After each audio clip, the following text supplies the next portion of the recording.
नमस्कार मित्रों, मैं ममता वाजपेयी भोपाल से। मेरी हरी भरी छत पर आपका स्वागत है। लीजिए, मैं फिर हाजिर हूँ नए वीडियो और नई जानकारी के साथ। आप देख रहे हैं इंडियन टेरेस गार्डनिंग आर्ट। आज की वीडियो में लाल भाजी की हार्वेस्टिंग दिखाऊंगी और आपकी एक रिक्वेस्ट भी पूरी करूंगी। बहुत दिनों से कमेंट आता है कि मैंने पोइट्री नहीं सुनाई है, तो आज मैं अपनी एक पोइट्री का छोटा सा वीडियो इस वीडियो के अंत में लगा दूंगी। तो गर्मियाँ हो रही हैं और गर्मियों में सब्जियां उगाना बहुत मुश्किल है। ये लाल भाजी है जो आसानी से हो जाती है, इसलिए मैं उगा पा रही हूँ। बाकी मेरी और जो दूसरी बेल वर्गीय सब्जियां हैं अब इतनी तेज़ धूप में ख़राब होने लगी हैं। तो मैं क्या करूँगी इन दिनों कि मैं उनको पानी देना बंद कर दूँगी और वो बेलें सूख जाएंगी और उनका बायोमास जो कचरा है वही मिट्टी में ऊपर सूख जाएगा।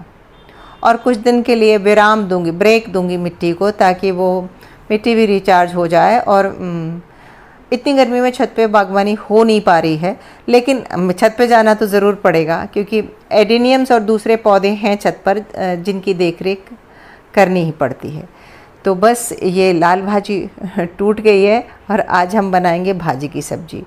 क्या आपको याद है कि ये मैंने कैसे लगाई थी? अगर आप मेरे पुराने मित्र हैं तो आपको निश्चित याद होगा, और अगर आप नए हैं तो मैं आपकी जानकारी के लिए बता दूं कि ये भाजी बिल्कुल मुफ्त की है। मुफ्त की इस तरह कि मैं 20 रुपए के एक छोटा सा बीज का पैकेट लाई थी और बस वो इस जो ये ग्रो बैग में मैंने किचन का गार्बेज भरा और ऊपर से 4 इंच बस मिट्टी भरी। ऐसे ही मैंने पूरे 7-8 गार्बेज से बैग भर लिए, रख दिए और उस पर से ज़रा सी मिट्टी डाली और मिट्टी डाल के मैंने ये भाजी डाल दी। तो इसको कहते हैं एक पंथ दो काज, यानी कि भाजी की भाजी मिल रही है और साथ ही इसमें से नीचे वो जो किचन का जो वेस्ट है वो बन जाएगा एक खाद। और जब मैं इसको पलटूंगी, जब ये भाजी ख़त्म हो जाएगी, मैं फसल ले चुकूँगी तो पलटूंगी तो वो खाद इस मिट्टी में मिल जाएगा। तो ये मिट्टी हो जाएगी फिर से रिचार्ज। और ये ऑर्गेनिक बीज थे जो हमारे यहाँ एक भोपाल में मेला लगता है गौहर महल में, वहाँ से लेकर आई थी। और अंत में मैं इन्हीं में से फिर से अपने बीज भी बना लूँगी। तो जब गार्डनिंग करते हैं तो ये सारे जुगाड़ करना आना ही चाहिए, आना ही चाहिए, तब गार्डनिंग जाके सक्सेसफुल गार्डनिंग होती है। और अब आप देख लीजिए मेरा वीडियो गाने का। नया समय, नई पीढ़ी, नए तेवर, एक छोटा सा बिना किसी भूलकर। घर की छत बेचैन बहुत है, घर की छत बेचैन बहुत है, दीवारों की भाषा सुनकर। घर की छत बेचैन बहुत है, दीवारों की भाषा सुनकर।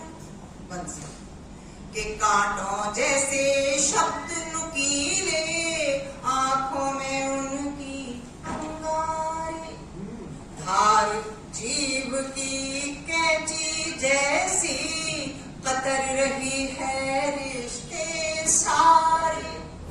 शंखनाद की ध्वनियां ऊंची, शंखनाद की ध्वनियां ऊंची, घर घर पहुंच रही है चलकर।